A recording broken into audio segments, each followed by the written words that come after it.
Just real quick, Editor Johnny here. This will be uploaded to our website as well. There will be a written guide on there in the next couple days. So if you prefer the written guide or you're still quite unsure about something, go check that out. Anyway, on with the video. Okay, boys and girls, I'm so happy to bring you this build today. It's the most fun I've had in Cyrodiil and so goddamn long, so I'm excited to share it with you. Shout out to Sim for helping me with this one, and this was meant to be out 5 or 6 days ago, and things have just not gone my way at all. So I hope you guys enjoy this, and give me a like if you do. I'd muchly appreciate it. So let's get into it first and talk about our gear selection. Now, we've chose all these gear sets because they synergize with DK very, very well. So the first one up is Bloodspawn. Now, we did some testing on stream the other day and kind of broke it down a little bit because, you know, everyone knows it's good, but don't really know what it's actually giving you in a given scenario. So we tested it with 3 or 4 people beating on me at the same time, so kind of replicate a 1v3, 1v4. So what we found was it was giving us about 200 recovery, stam and mag, and also about 100 ultimate per minute. So very, very strong. Obviously we got the resistance on top of that. It's a very good set. I will have a deep dive video into this and also the combustion passive, the combustion changes to DK as well, and see how charged and that affects that. But our next set is also another one that works very, very well with DK and has been my go-to back set for a very long time now, and that's Deidre Trickery. Now, I've got to say this works well on a lot of builds, but on DK it just works so damn well because Major Heroism is just so strong on DK. And we basically can utilize all of the major buffs in a better way than a lot of classes can. Now, we do have a bit of overlap on my major mending, but besides from that, all these are very, very useful, and we don't have a source of them anywhere else in the build.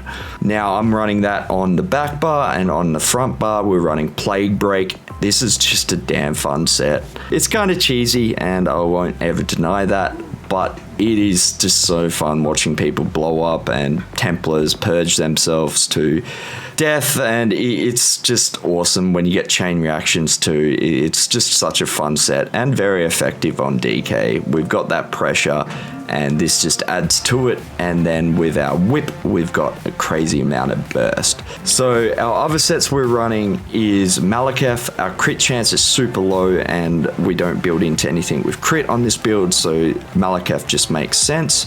And then we're running One Piece Train E.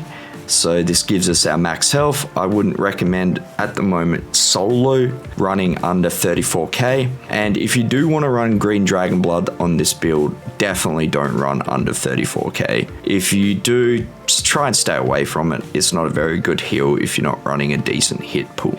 And 34k health is so easy to achieve. You can basically do that with triglyphs and maybe 10 attributes into health. So as far as our traits go, we're running reinforced on our 3 large pieces. So we're running 3 heavy, 4 medium, and then we're running well fitted on all the rest of our pieces. You could run in pen here if you're not much of a dodge roller, but dodge roll's just so damn strong right now. It's my go-to trait along with reinforced on my heavy pieces just to help get that mitigation up there. On the jewelry, I'm running 3 swift, 2 weapon damage and 1 recovery. This recovery enchant will be swapped out very shortly once I stop overcasting and being a noob on Stam DK. Still getting used to it. And then on our weapons, I will be doing a deep dive into charged, as I said, so the outcome of that will determine what front bar weapon trait I run, but at the moment I'm running charged, but we could be swapping to Nern. On our back bar, we're running sturdy and also defending on our sword.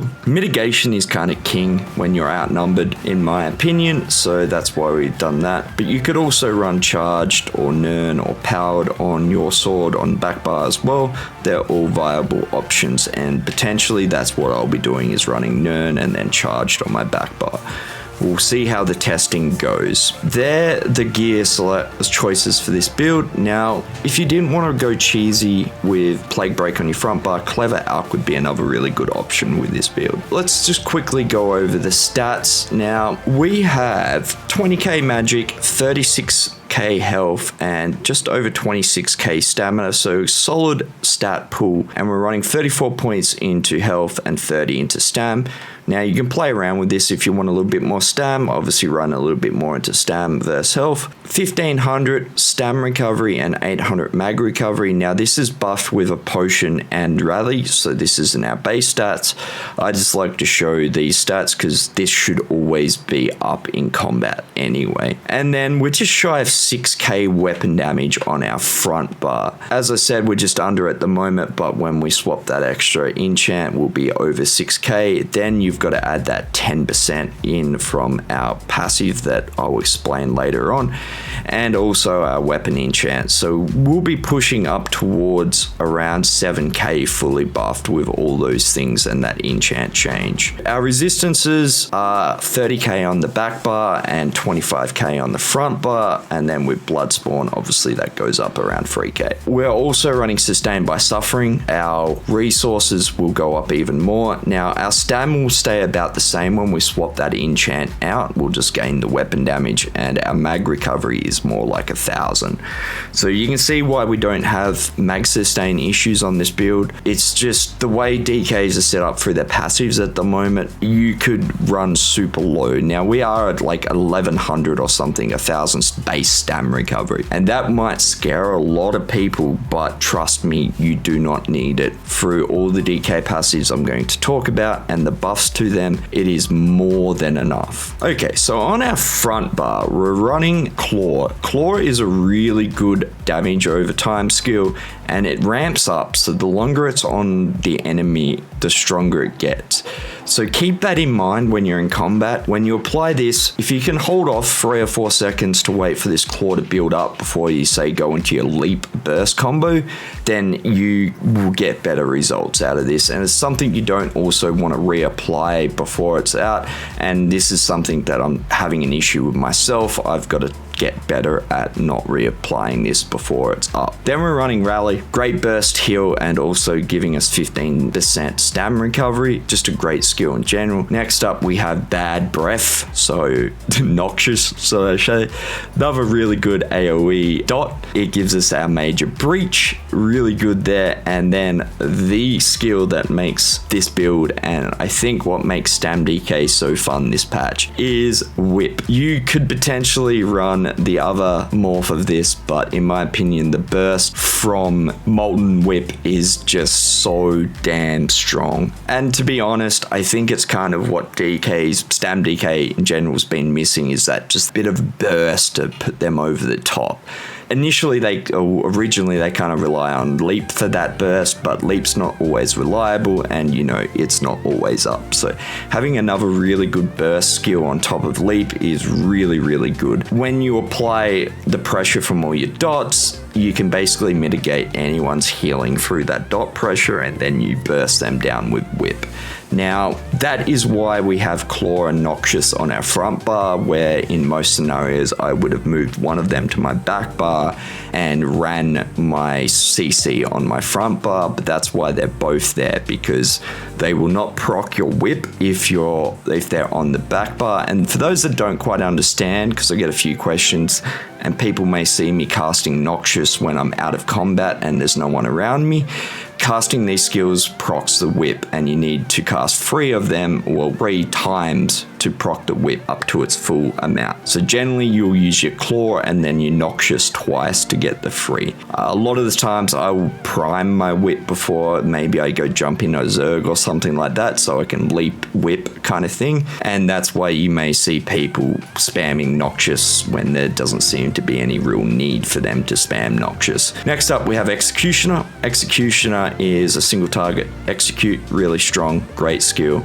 I see a lot of people using this a little bit too early. In my opinion, around 35% is where you want to start to use execute. Next up we have Leap, the most fun skill in the whole goddamn game. fight me over it. I mean it, literally. If you don't think this is the most fun ult in the game, there is something severely wrong with you. Now, maybe not the strongest, I'm not saying the strongest, but the most fun for sure. It's just great, and we'll leave it at that. At back bar, we have Cauterize. You could run Green Dragon's Blood here, but if you want to do that, run a decent hit pool. And in my opinion, 34k and upwards if you want to be using Dragon's Blood and use it effectively.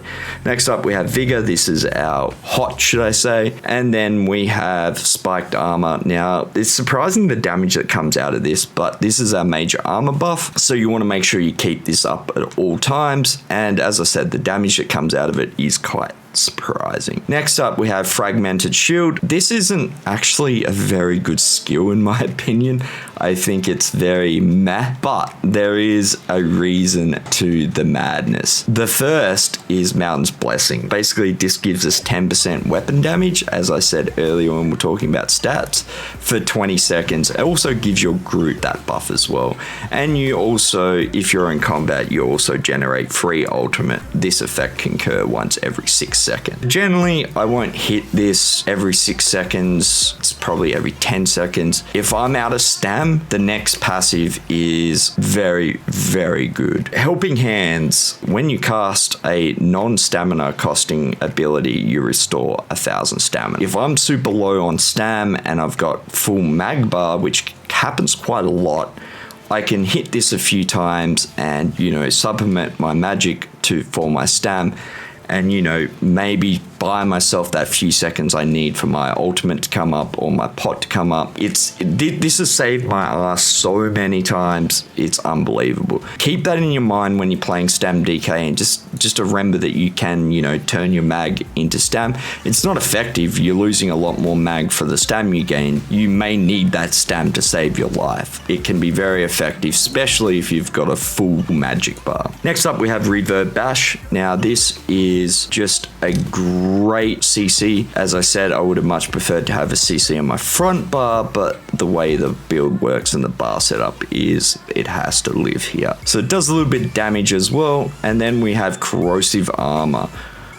Kind of, in my opinion, one of the most silly ults in the game. There just shouldn't be an ult that makes you hit so damn hard, also makes you tanky. Hey, that's just my opinion. It is very strong, so we're going to use it. All right, so they're the skills. Next up, we'll have a quick look at our CP. Now, personally, I think our CP is personalized, so you should play around with your own CP setup. But I'm running Focused Mending, Duelist Rebuff, Thermitage, Ironclad, and then in the blue I'm running Fortified. I've been playing around with this. Don't take a permanent thing that will stay there. Survival Instincts, on the other hand, is a must-have. I run it on all my builds. It is a sustained monster and just is such a good skill. Then we're running Speed CP. Also, in my opinion, this is a must-have on all builds.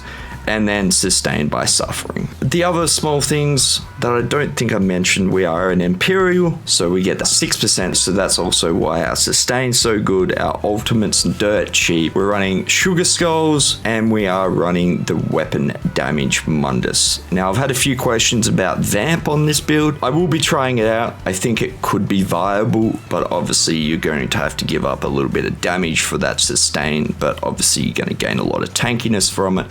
The only thing that I would suggest being a little bit hesitant is Mag DK population is growing at the moment, and it only takes you fighting a couple Mag DKs in a fight to completely and utterly mitigate any advantage that Vamp gave you. So just keep that in mind, and this has been a pleasure, guys. It really has. I've had so much fun on this build, and I know it's meta. I need to make a video for when people join my stream. And as I said, this was meant to be out days and days ago. Once again, thank you to Simp for helping me with this, and I'll leave his channel in the description. Boys and girls, as always, I love you a lot, and I'll catch you in the next one.